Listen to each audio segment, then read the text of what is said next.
এর জন্যই কি আধার আপডেট নিয়ে নয়া ঘোষণা কেন্দ্রের। চলুন আজকে আপনাদেরকে ভিডিওর মাধ্যমে জানিয়ে দিচ্ছি এ নিয়ে কেন্দ্র কি ঘোষণা করেছে।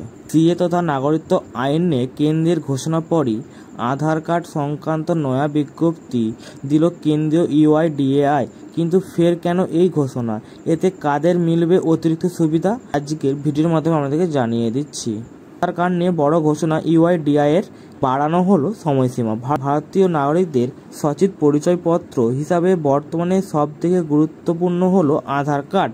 সরকারের তরফ থেকে ভারতীয় নাগরিকদের কোনো গুরুত্বপূর্ণ কাজের জন্যই আধার কার্ড বাধ্যতামূলক বলে ঘোষণা করা হয়েছে। এই কারণে ভারতবর্ষে বসবাসকারী শিশু থেকে শুরু করে বয়স্ক প্রত্যেকে নির্ভুল আধার কার্ড থাকা প্রয়োজন।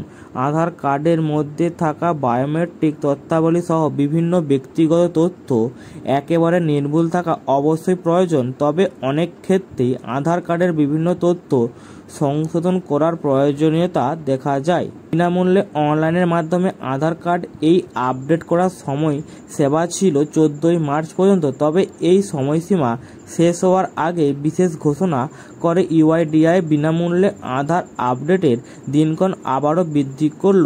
এবার বিনামূল্যে আধার আপডেটের সময়সীমা বাড়িয়ে করা হলো 14ই জুন 2024 পর্যন্ত।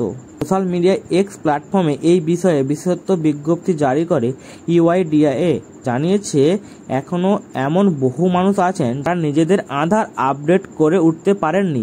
সেই সব মানুষদের সুবিধার জন্য বিনামূল্যে অনলাইনে ডকুমেন্ট আপলোড করার সুবিধা 14ই জুন 2024 পর্যন্ত বাড়ানো হয়েছে। শুধু তাদের আধার তথ্য ভুল আছে শুধু তারাই নয়, একাধিক আধার কার্ড হোল্ডাররাই গত 10 বছরে তাদের আধার কার্ডের কোনো আপডেট করাননি।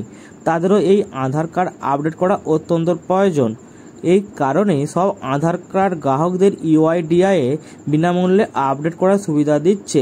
অনলাইনের মাধ্যমে মাই আধার পোর্টাল থেকে যে কোনো গ্রাহক নিজের আধার কার্ড আপডেট করার সুবিধা পাবেন। যেহেতু বর্তমানে প্রতিটি সরকারি যোজনা থেকে শুরু করে ব্যাংকের বিভিন্ন কার্যক্রম, নতুন সিম কার্ড নেওয়া ইত্যাদি নানান গুরুত্বপূর্ণ কাজে আধার কার্ড বাধ্যতামূলক, তাই নিজের আধার কার্ড থেকে নেট ভুল এবং সক্রিয় রাখা অত্যন্ত প্রয়োজন। সরাসরি আপডেট করতে দেখুন। এই কারণেই আধার কার্ড আপডেট করে নেওয়া গুরুত্বপূর্ণ। তবে এসেছে মাথায় রাখতে হবে, গ্রাহকরা অনলাইনে ফ্রিতে ডেমোগ্রাফিক ডেটা আপডেট করতে পারবেন, কিন্তু বায়োমেট্রিক আপডেট করতে ফিঙ্গারপ্রিন্ট স্ক্যানের জন্য ব্যবহারকারীদের আধার সেন্টারে যেতে হবে।